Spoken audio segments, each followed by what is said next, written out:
Alhamdulillah wa syukurillah wa ni'matillah wa la hawla wa la quwwata illa billahil aliyyil azim. Asyhadu an la ilaha illallah wa asyhadu anna Muhammadar Rasulullah. Allahumma sallim ala Muhammad wa ala ali sayyidina Muhammad. Hasbi rabbi jalallah wa fi qalbi ghairullah. Nur Muhammad sallallahu la ilaha illallah. Amma adanya langkah sampai pada satu titik di mana tauhid, penyatuan itu bisa dicapai.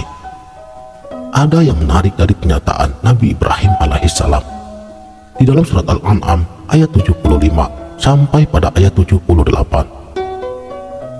yang mana hal ini disimbolkan dalam bentuk bintang, bulan, dan juga matahari. Dan demikianlah kami perlihatkan kepada Ibrahim kerajaan langit dan bumi, dan supaya ia termasuk orang-orang yang yakin. Simbol metafora pertama ialah bintang, melambangkan petunjuk atau cahaya indera seseorang yang mencari ilmu atau pengetahuan tentang kebenaran melalui sarana inderanya. Pada zaman dulu, para pelaut menjadikan bintang-bintang ini sebagai petunjuk arah ketika mereka berlayar.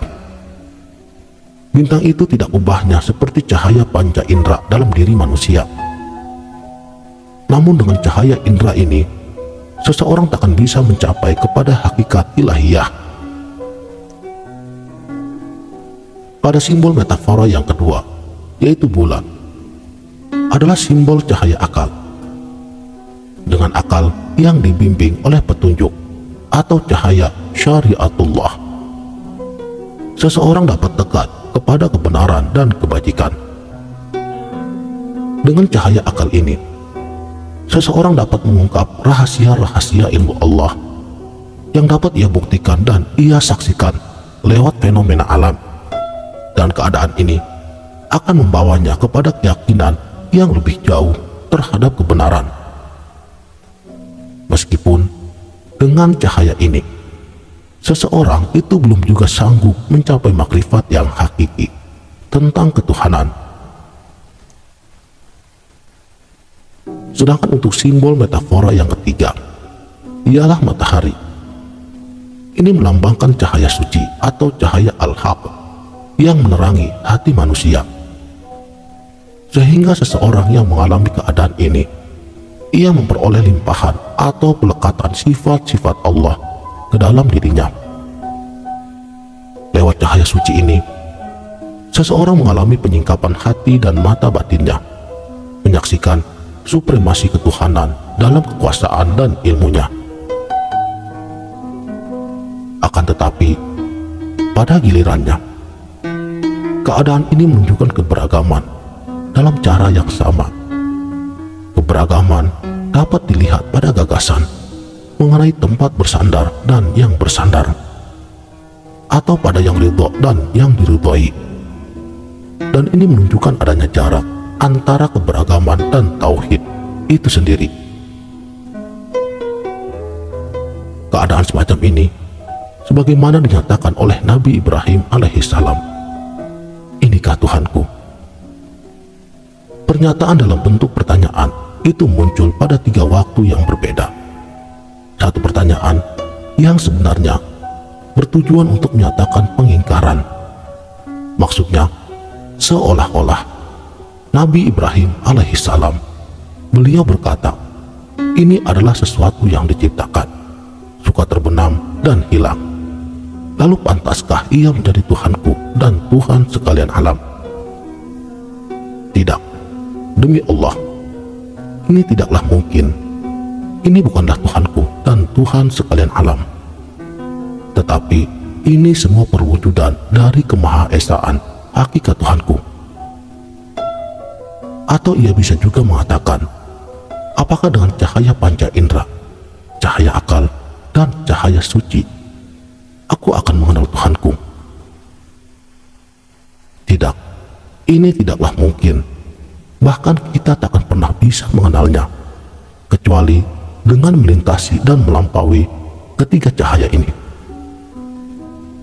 sebab tidak akan mungkin mencapai makrifat hakiki akan zatnya kecuali dengan zatnya sendiri, sebagaimana apa yang disabdakan oleh baginda Rasulullah Muhammad Sallallahu Alaihi Wasallam, Araftu Rabbi bi Rabbi, hanya Allah yang mengenal Allah. Saudaraku sang sejati, perumpamaan seseorang yang berusaha mencapai makrifat ketuhanan dengan menggunakan cahaya suci, seperti orang yang menyaksikan matahari dengan cahaya matahari. Jadi jelas bahwa yang disaksikannya benar-benar matahari dan cahayanya yang tersebar ke seluruh penjuru arah. Sekalipun penyaksiannya masih membedakan antara penyaksi dengan yang disaksikan, bukan penyaksian keesaan murni akan Tuhannya. Ketika Allah mengungkapkan dirinya melalui tajalli diri rahasianya atau zatnya dalam hati seorang hamba, maka yang diungkapkan adalah esensinya, yaitu berupa nama-namanya dan sifat-sifatnya, bukan wujudnya yang mutlak, sebab dia laisa kamitslihi syai'un. Sebab wujudnya yang mutlak sesungguhnya tidak bersifat atau tidak terlukiskan sama sekali, tidak berupa sesuatu apapun juga. Inilah kemahasuciannya.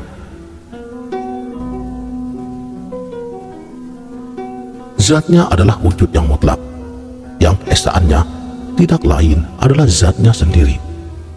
Sedangkan apapun selain daripada wujudnya adalah ketiadaan mutlak. Tajalli dalam bentuk nama-namanya dan juga sifat-sifatnya harus benar-benar dipahami sebagai keadaan di mana wujudnya memberi identitas atau memberi sifat kepada esensinya, sehingga lewat nama-namanya dan juga sifat-sifatnya itu dia dapat disaksikan. Jadi esensi menjadi tumpuan atau pijakan wujud.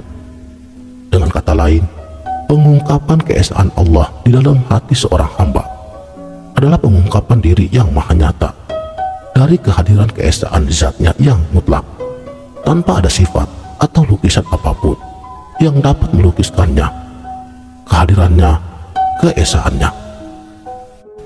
Pengungkapan dirinya ini juga menandai munculnya sifat-sifat mengetahui dan juga menerima darinya, sebab sebagai hakikat di dalam ilmunya yang tersembunyi di balik keesaan zatnya yang mutlak, merupakan objek pengetahuan dan yang menerima pelimpahan wujud ke alam yang nyata, di mana hati seorang hamba mengalami penyingkapan kasyaf.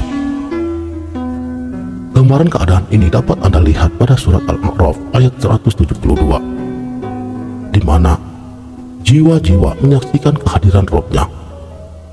Namun sekali lagi, keadaan ini menunjukkan jiwa yang menyaksikan lewat mata hati yang mengalami penyingkapan. Begitu pula, apa yang disaksikan kehadiran keesaannya dalam perwujudan-perwujudan yang beragam, sifat dan juga nama-namanya, bukan kemanunggalan dan kemandirian zatnya yang mutlak. Hilangnya selubung kemegahan ilahi dan kekuasaannya, atau dalam istilah mulia sadra disebut dengan perbedaan wujud, kembali kepada persamaannya. Semua yang ada di bumi ini akan binasa, dan tetaplah kekal wajah Tuhanmu yang mempunyai kebesaran dan juga kemuliaan. Surat Ar-Rahman ayat 26 sampai dengan 27. Demikianlah, mudah-mudahan video ini dapat bermanfaat. Wabillahi taufiq wal hidayah. Wassalamualaikum warahmatullahi wabarakatuh.